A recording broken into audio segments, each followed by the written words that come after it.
नमो भगवते वासुदेवाय। राधे राधे। आप सभी भक्तों को माघ मास की मंगलमय शुभकामनाएं।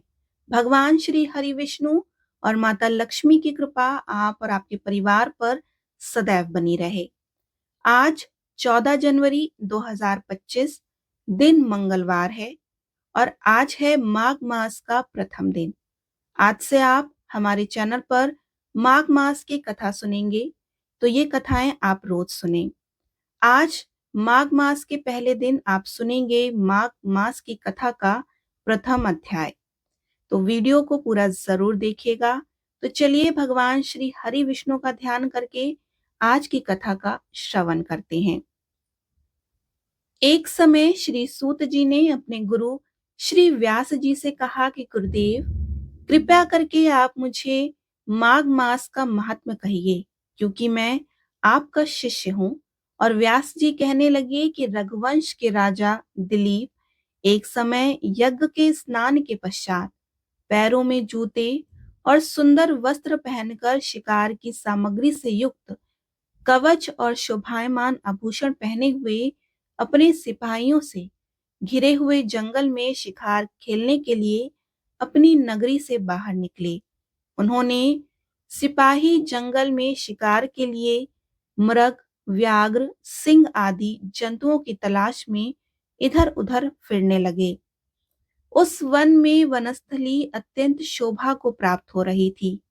कहीं कहीं मृगों के झुंड फिरते थे, कहीं गीदड़ अपना भयंकर शब्द कर रहे थे, कहीं गैंडों का समूह हाथियों के समान फिर रहा था, कहीं वृक्षों की कोटरों में बैठे हुए उल्लू अपना भयानक शब्द कर रहे थे, कहीं सिंहों के पद चिन्हों के साथ घायल मृगों के रक्त से भूमि लाल हो रही थी, कहीं दूध से भरी थनों वाली सुंदर भैंसें फिर रही थीं, कहीं पर सुगंधित पुष्प, हरी भरी लताएं वन की शोभा को बढ़ा रही थीं। कहीं बड़े बड़े पेड़ खड़े थे, तो कहीं उन पर पेड़ों पर बड़े बड़े अजगर और उनकी केचुलियां भी पड़ी हुई थीं। उसी समय राजा के सिपाहियों के बाजे की आवाज सुनकर एक मृग वन से निकलकर भागने लगा और बड़ी बड़ी चौघड़ियां भरता हुआ आगे बढ़ा। राजा ने उसके पीछे अपना घोड़ा दौड़ाया, परंतु मृग पूरी शक्ति से भागने लगा। मृग कांटेदार वृक्षों के एक जंगल में घुसा और राजा ने भी उसके पीछे वन में प्रवेश किया, परंतु दूर जाकर मृग राजा की दृष्टि से ओझल होकर निकल गया। राजा निर्जन वन में अपने सैनिकों सहित प्यास के मारे अति दुखी हो गया।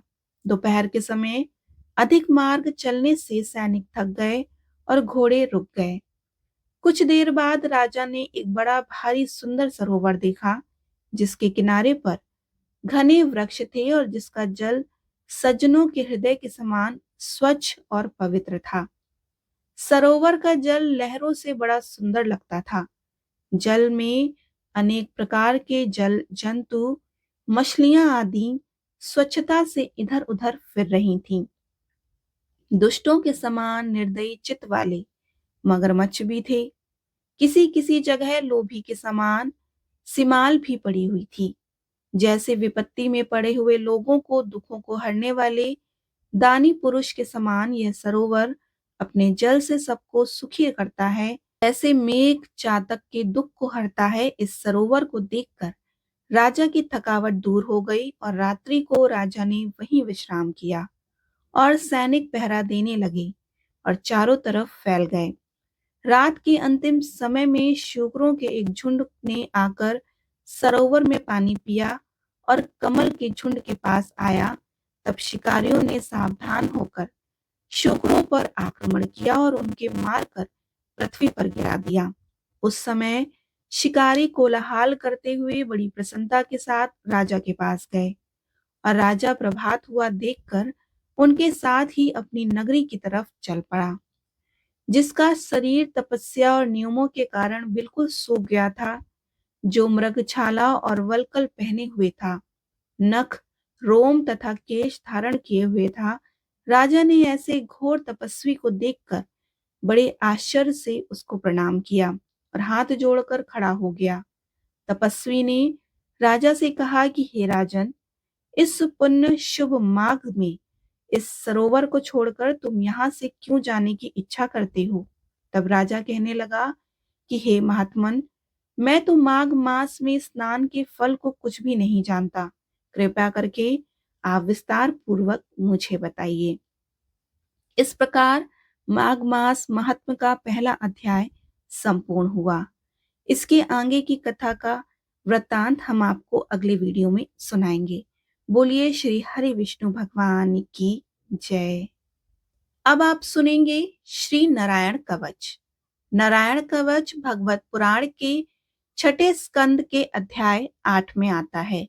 यह देखा और अनदेखी हमारे दुश्मनों से खुद को बचाने के लिए एक कवच है।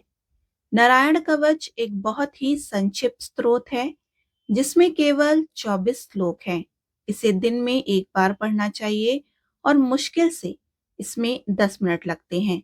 इस प्रक्रिया को अग्नय और करन्यास कहा जाता है।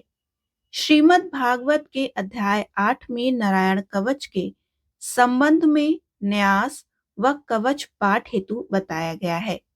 श्री भगवान श्री हरि गरुड़ की पीठ पर अपने चरण कमल रखे हुए हैं।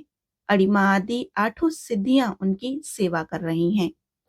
राजा परीक्षित ने पूछा कि भगवान, देवराज इंद्र ने जिससे सुरक्षित होकर शत्रुओं की चतुरांगिनी सेना को खेल खेल में अनायास ही जीत कर त्रिलोकी की राजलक्ष्मी का उपभोग किया, आप उस नारायण कवच को सुनाइए और यह भी बतलाइए कि उन्होंने उससे सुरक्षित होकर रणभूमि में किस प्रकार आक्रमणकारी शत्रुओं पर विजय प्राप्त करी।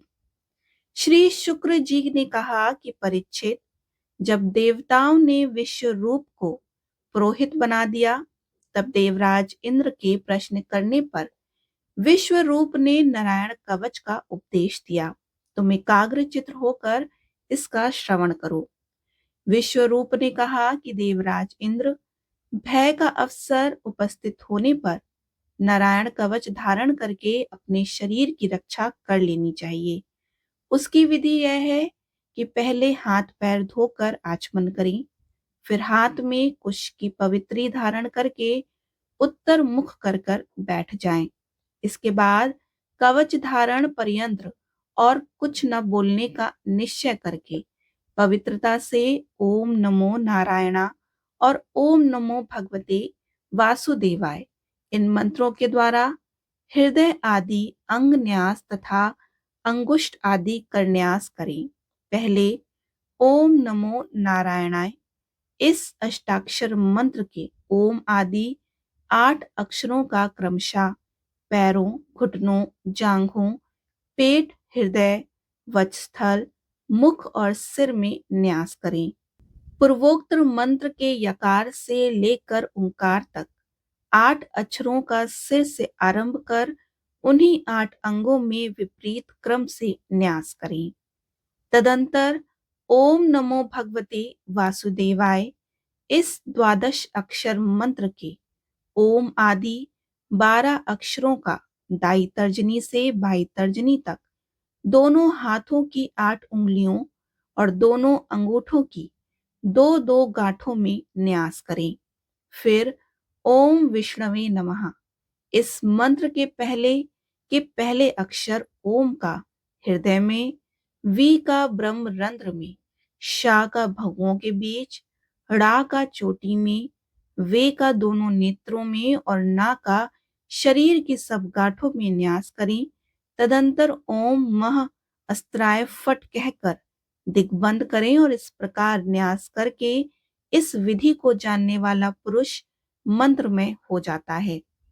इसके बाद समग्र ऐश्वर्य, धर्म, यश, लक्ष्मी, ज्ञान और वैराग्य से परिपूर्ण इष्ट देव भगवान का ध्यान करें और अपने को भी तद्रूप ही चिंतन करें। तत्पश्चात विद्या, तेज और तप स्वरूप इस कवच का पाठ करें।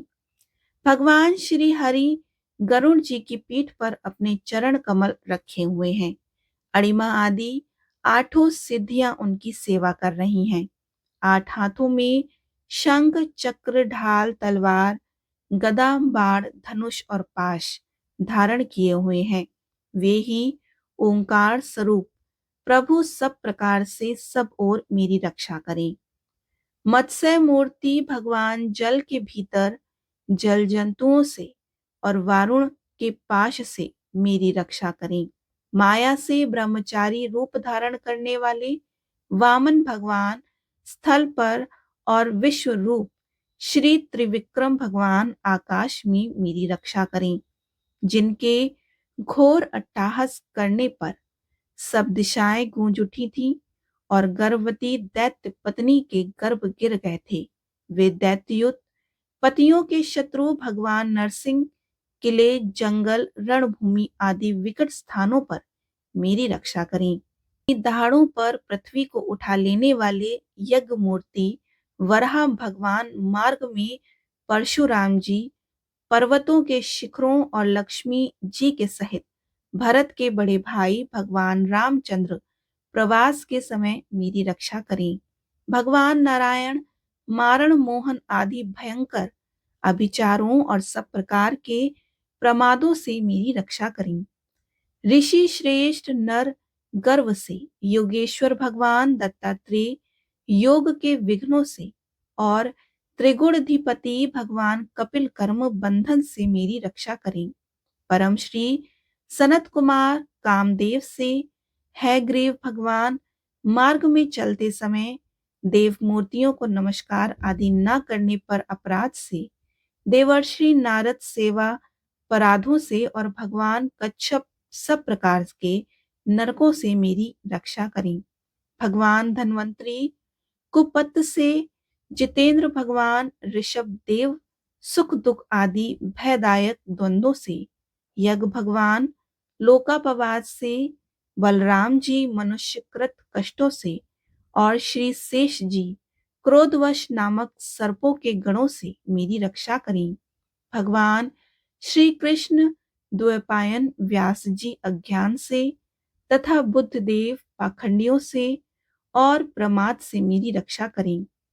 धर्म रक्षा करने वाले महान अवतार धारण करने वाले भगवान कल की पाप बहुल कल की काल के दोषों से मेरी रक्षा करें। प्रातःकाल भगवान केशव अपनी गदा लेकर कुछ दिन चढ़ जाने पर भगवान गोविंद अपनी बांसुरी लेकर, दोपहर के पहले भगवान नारायण अपनी तीक्ष्ण शक्ति लेकर और दोपहर को भगवान विष्णु चक्रराज सुदर्शन लेकर मेरी रक्षा करें। तीसरे पहर में भगवान मधुसूदन अपना प्रचंड धनुष लेकर मेरी रक्षा करें। सायकाल में ब्रह्मा आदि त्रिमूर्तिधारी माधव, सूर्यास्त के बाद ऋषिकेश, अर्धरात्रि के पूर्व तथा अर्धरात्रि के समय अकेले भगवान पद्मनाभ मेरी रक्षा करें। रात्रि के पिछले पहर श्री वत्सल लक्ष श्री हरि, उषा काल में खड्गधारी भगवान जनार्दन, सूर्योदय से पूर्व श्री दामोदर और संपूर्ण संध्याओं में कालमूर्ति भगवान विश्वेश्वर मेरी रक्षा करें। सुदर्शन आपका आकार चक्र की तरह है और आपके किनारे का भाग प्रलयकालीन अग्नि के समान अत्यंत तीव्र है। आप भगवान की प्रेरणा से सब ओर घूमते रहते हैं और जैसे आग वायु की सहायता से सूखे घास फूस को जला डालती है, वैसे ही आप हमारी शत्रु सेना को शीघ्र से शीघ्र जला दीजिए। कौमुद की गदा आपसे छूटने वाली चिंगारियों का स्पर्श वज्र के समान असहाय है। आप भगवान अजित की प्रिया हैं और मैं उनका सेवक हूँ। इसलिए आप कुष्मांड, विनायक, यक्ष, राक्षस, भूत और प्रेत आदि ग्रहों को भी अभी कुचल डालिए तथा मेरे शत्रुओं को चूर चूर कर दीजिए।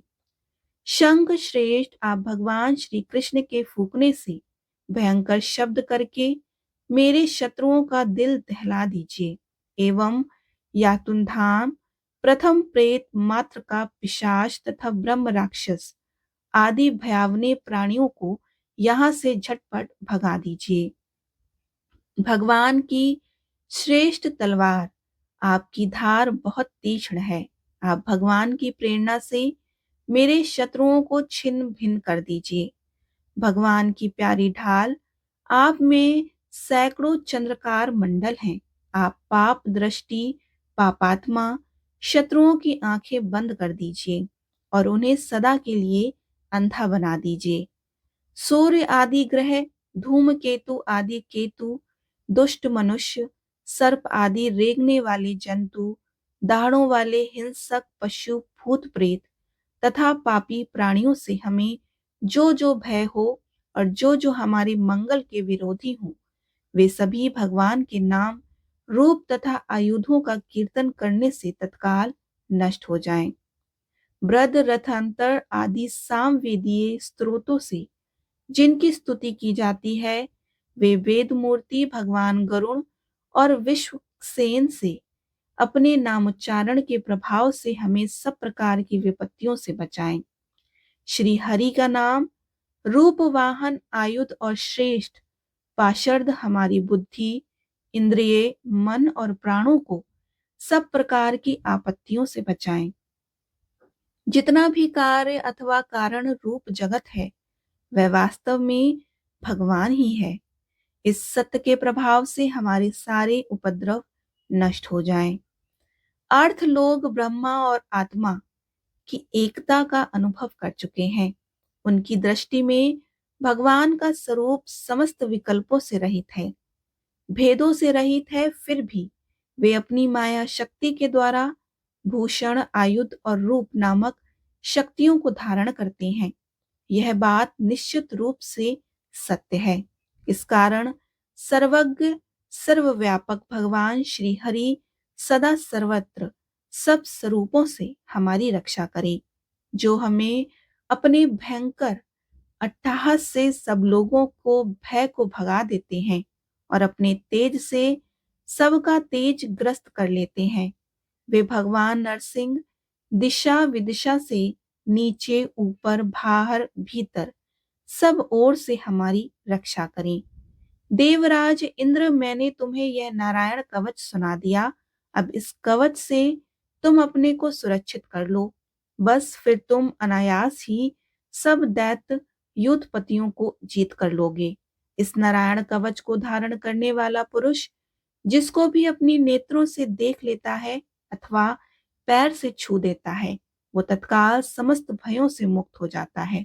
तो इस वैष्णवी विद्या को धारण कर लेता है, उसे राजा, डाकू, प्रेत, पिशाच आदि और बाघ आदि हिंसक जीवों से कभी किसी प्रकार का भय नहीं होता। देवराज, प्राचीन काल की बात है, एक कौशिक गोत्रीय ब्राह्मण ने इस विद्या को धारण करके योग धारणा से अपना शरीर मरुभूमि में त्याग दिया। जहां उस ब्राह्मण का शरीर पड़ा था, उसके ऊपर से एक दिन गंधर्वराज चित्ररथ अपनी स्त्रियों के साथ विमान पर बैठकर निकली। वहां आते ही वे नीचे की ओर सिर किए हुए विमान सहित आकाश से पृथ्वी पर गिर पड़े और इस घटना से उनके आश्चर्य की सीमा ना रही। जब उन्हें बालखिल्य मुनियों ने बतलाया कि यह नारायण कवच धारण करने का प्रभाव है, तब उन्होंने उस ब्राह्मण देव की हड्डियों को ले जाकर पूर्व वाहिनी सरस्वती नदी में प्रवाहित कर दिया और फिर स्नान करके वे अपने लोक में चले गए। श्री शुक्रदेव जी कहते हैं कि परीक्षित, जो पुरुष इस नारायण कवच को समय पर सुनता है और जो आदर पूर्वक इसे धारण करता है, उसके सामने सभी प्राणी आदर से झुक जाते हैं और सब प्रकार के भयों से मुक्त हो जाता है। परीक्षित, शत शुक्र इंद्र ने आचार्य विश्वरूपी से यह वैष्णवी विद्या प्राप्त करके रणभूमि में असुरों को जीत लिया और त्रिलोक लक्ष्मी का उपभोग करने लगे। बोलिए श्री हरि विष्णु भगवान की जय। लक्ष्मी मैया की जय।